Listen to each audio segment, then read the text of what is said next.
சொல்லுங்கடா.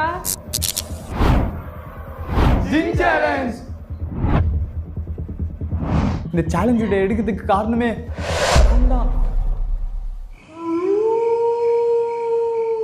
ஹலோண்ணா, எங்கண்ணா இருக்கீங்க? உங்க லொகேஷன் ரொம்ப நேரமா ஒரே இடத்துல காமிச்சிருக்கு. நீ இருக்கிற லொகேஷன்ல தான் இருக்கிறேன். வரல பழனொண்டி வச்சிருக்காங்க, என்னால வர முடியல. நீ என் லொகேஷன் வரியா பாரு. சரி, நான் வரேண்ணே, வரேன்.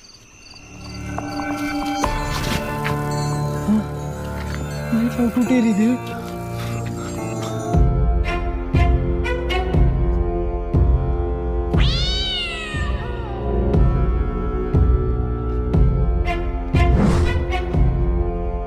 யாரோ பின்னாடி போன மாதிரி இருந்துச்சு.